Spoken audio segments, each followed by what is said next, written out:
Subscribe to Man Mahila Ka and hit the bell icon for more such videos.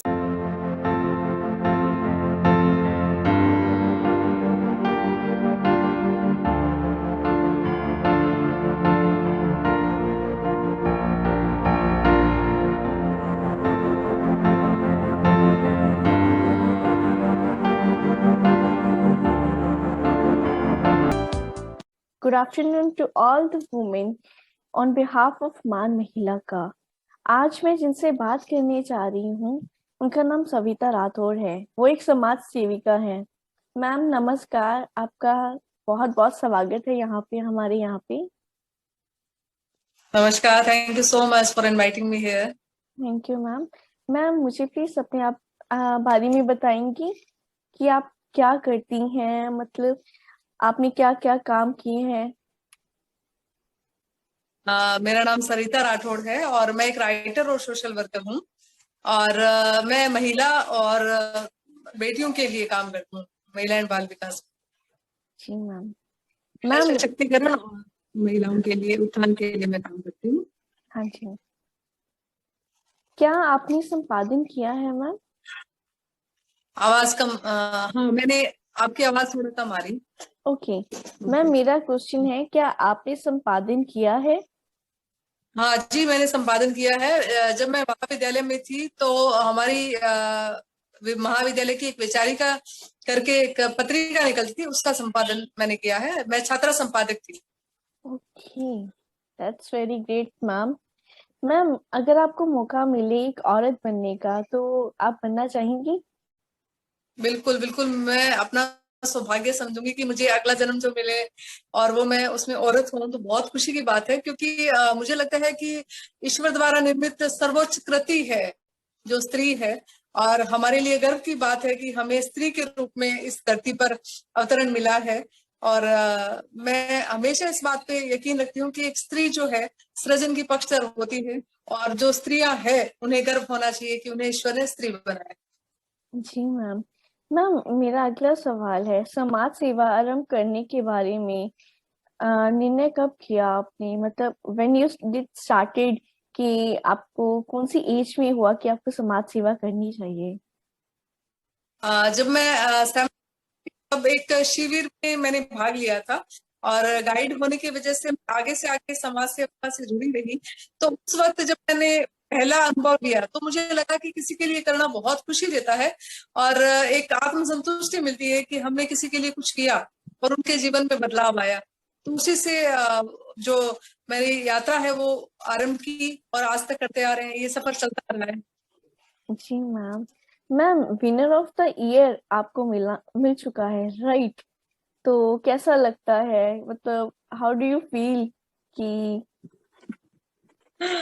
बहुत अच्छा लगता है। सभी की जो प्रोत्साहन है, मुझे प्रेरणा है, विश्वास है, वो मुझे मिल रहा है। और मेरे लिए गर्व की बात है कि मैं जो लिख रही हूँ वो सभी पाठक पसंद कर रहे हैं, उन्हें सराह रहे हैं। तो जब भी आप कोई कृति का निर्माण करते हैं, कुछ लेखन करते हैं और आपको सराहना मिलती है, तो निश्चित रूप से आपकी जिम्मेदारी भी बढ़ जाती है कि आप जो काम कर रहे हो उसे और बेहतर कैसे किया जाए। तो प्रेरणा, प्रोत्साहन और विश्वास जो है हमेशा ऊर्जा देते हैं। उसी से आप प्रशस्त होता है। मेरे लिए खुशी की बात है कि मैं इतने सालों से लिखती आ रही हूँ और आगे भी मैं महिलाओं के लिए लिखती रहूं। जी मैम। मैम जैसे कि मैंने पढ़ा है कि आपका लिम्का बुक्स ऑफ रिकॉर्ड में भी एक कविता है, तो वो कौन सी कविता है? मैं थोड़ी सी चाहती हूँ कि आप पंक्तियां थोड़ी सी बोलें। जी, पिता के लिए वो कविता लिखी हुई है और वो एक काव्य खंड के रूप में लिम्का बुक में दर्ज हुआ था। वैसे मैंने 4 रिकॉर्ड्स बनाए हैं, जिसका नाम है Asia book of record, India book of record, Rajasthan book of record और India star book of record. इसके अलावा ये 4 रिकॉर्ड और हैं जिसमें मैंने अलग अलग क्षेत्रों में काम करके 31 वेरियस फील्ड का किया है, वुमेन एम्पावरमेंट का किया है।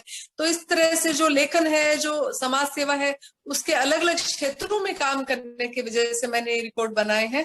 और जो मैं स्त्री हूँ आलेख है, उसके लिए स्वर्ण पदक मिला है।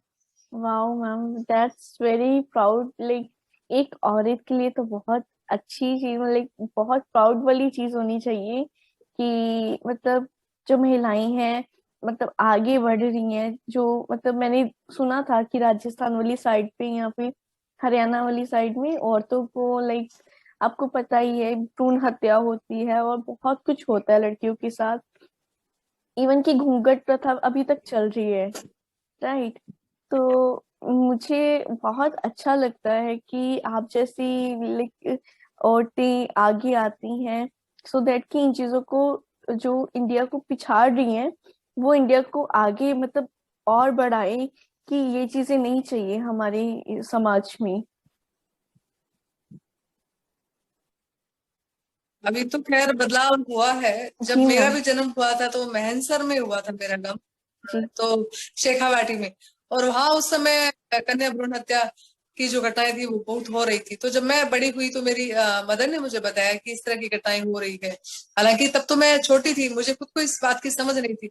लेकिन जब मैं बड़ी हुई तब मुझे एहसास हुआ कि नहीं, इस तरह की घटनाएं हम अपने प्रयास से कैसे रोक सकते हैं। तो उस तरह से मैंने उस समय के अनुसार उन घटनाओं के देखते हुए और मैंने निर्णय लिया था कि मैं महिलाओं के लिए, बेटियों के लिए काम करूंगी, और अब तक करती आ रही हूँ। तो कन्या भ्रूण हत्या की घटनाएं तो बहुत कम हुई है पहले से, क्योंकि बहुत टाइम हो गया कि सरकार ने जो एक नियम बनाया हुआ है, जो कानून बनाया हुआ है, उसके तहत धीरे धीरे घटनाएं कम होती जा रही है। और दहेज का भी काफी ऐसे संगठन से जुड़ी हुई हूँ जिसके अंदर दहेज प्रथा को खत्म किया जा रहा है। हम सभी प्रयासरत हैं, बदलाव आ रहा है, धीरे धीरे हो रहा है, इस बात की खुशी है हम। जी मैम। मैम, आपके अकॉर्डिंगली सुख की परिभाषा क्या है? देखिए, सुख एक आंतरिक मनोदशा का नाम है। मुझे ऐसा लगता है कि जिस परिस्थिति को आप सरलता से स्वीकार कर लेते हैं और उसमें आप प्रसन्न रहते हैं, उसे सुख की परिभाषा में हम गढ़ सकते हैं। वास्तविक सुख जैसे हम महसूस करते हैं कि एक होता है आंतरिक प्रसन्नता और एक होता है बाह्य। बाह्य मतलब जो हम नॉर्मली जो जीते हैं उसके अंदर जो एक रोज की घटनाएं होती है और हम खुश हो जाते हैं, प्रसन्न हो जाते हैं, उसे हम बाह्य खुशी कहते हैं। एक आंतरिक खुशी जो हम भीतर से महसूस करते हैं, उसके अंदर हम बदलाव कैसे लगते हैं, अपने आप से कैसे रूबरू होते हैं, अपने आप को कैसे पहचानते हैं, अपने जीवन का मार्ग प्रशस्त कैसे करते हैं, उनको चुनते कैसे हैं और उसे बनाकर कैसे रखते हैं, इस बात पर निर्भर करता है। तो आंतरिक खुशी से आपको खुद को जीने की एक कला आती है। आप समझते हैं कि आंतरिक खुशी क्या होती है, उसका महत्व क्या होता है। अगर आपने आंतरिक खुशी को पा लिया तो वो वास्तविक सुख है। आपको बाहर सुख ढूंढने की जरूरत नहीं पड़ेगी, क्योंकि मुझे लगता है कि जीवन बड़ी बड़ी जो खुशी है बहुत कम आती है। छोटी छोटी खुशियों को हम अगर बड़ा बना दें तो ज्यादा अच्छा रहेगा, कि छोटे छोटे अवसरों को हम खुशी में तब्दील कर दें, जश्न के रूप में तब्दील कर दें। जैसे कि मैं 4 पंक्तियां कहूंगी कि जश्न सा है ये माहौल, ये अधरों में कैद, मेरे शब्दों की मशक्कत, ये आवाजाही शब्दों की, क्या कहूँ जुबा निशब्द।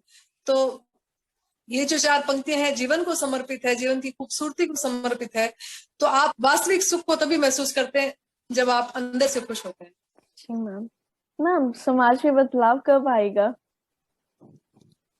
देखिए, शिक्षा का प्रचार प्रसार तो हो रहा है। जी। हम देख रहे हैं कि अभी शिक्षा के ऊपर बहुत ध्यान दिया जा रहा है, चाहे बेटी हो चाहे बेटा हो। हाँ हम जी। अपनी शिक्षा के लेकर बहुत सजग हैं और बदलाव आ रहा है। लेकिन सबसे बड़ी बात यह है कि जब तक मानसिकता नहीं बदलेगी इंसान की, तब तक बदलाव नहीं आएगा।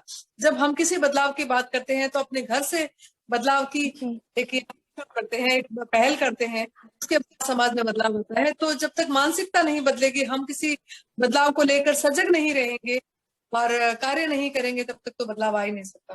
जी मैम, ये तो है ma'am. Thank you ma'am. Ma'am, मेरा एक लास्ट क्वेश्चन है।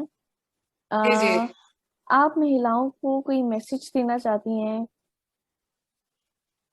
जी। अभी देखिए कि हम अपने हिस्से का आसमान चुनते हैं, और मुझे लगता है एक स्त्री चाहती है कि उसके अस्तित्व को गढ़ा जाए, उसके अस्तित्व का निर्माण किया जाए, क्योंकि उसका जब इस धरती पर जन्म हुआ है तो किसी न किसी उद्देश्य को लेकर हुआ होगा। ईश्वर ने जब हमें इस धरती पर अवतरित किया है, हमें जन्म दिया है, तो हमारा उद्देश्य है कि हम उसको सफल कैसे बनाए अपने कर्म के द्वारा। जैसे समझो कोई भी विचार हमारे मन में आता है, फिर हम उस विचार को क्रियान्वित करते हैं, कार्य करते हैं, तब वो जो कार्य है वो विचारों से कार्य में तब्दील होकर जो थर्ड स्टेज पर आता है, तब वो बदलाव के रूप में एक हमारे सामने आता है कि हम उस तरह से बदलाव लाना चाहते हैं। तो हर एक स्त्री को अपने आप पर गर्व होना चाहिए, उसके आत्मविश्वास के साथ वो आगे बढ़े और अपने हिस्से का आसमान चुन के अपने जो भी पथ को वो चुनते हैं उसमें पूर्ण विश्वास के साथ, संकल्प के साथ, परिश्रम के साथ, हौसले के साथ और आत्मविश्वास के साथ आगे बढ़ेगी तो निश्चित रूप से उससे मंजिल मिलेगी। आपका खुद का चुना हुआ जो मार्ग है उस पर आप चलते रहे। आपको अपनी खुद के बारे में आपको मालूम होना चाहिए कि आप क्या चाहते हैं और आप में क्या कला है। जिस कला के द्वारा आपकी पहचान आपको बनानी है उसे आपको चयन करना पड़ेगा। और किसी भी तरह से अगर आप इस मार्ग को चुनते हैं तो आपके सामने संघर्ष ना आए ऐसा नहीं हो सकता। जब भी आप चुनते हैं तो संघर्ष आपके सामने आएगा, लेकिन आप डटे रहें, खड़े रहें, हारे नहीं और थके नहीं, चलते रहिए और अपने मार्ग पर आगे से आगे चलकर सफलता प्राप्त कीजिए। मेरा यही संदेश है आपको। जी ma'am, thank you so much ma'am, बहुत बहुत धन्यवाद। आपसे बात करके मेरे को बहुत अच्छा लगा। Thank you so much. मुझे भी बहुत अच्छा लगा कि आपने मुझे इस मंच पे आमंत्रित किया। आपसे सभी से रूबरू मुझे अवसर प्राप्त हुआ, मैं मेरे मन की बात को साझा कर सकी। और निश्चित रूप से आपको बहुत बहुत बधाई और बहुत बहुत शुभकामनाएं आगामी जो भी आप के लिए।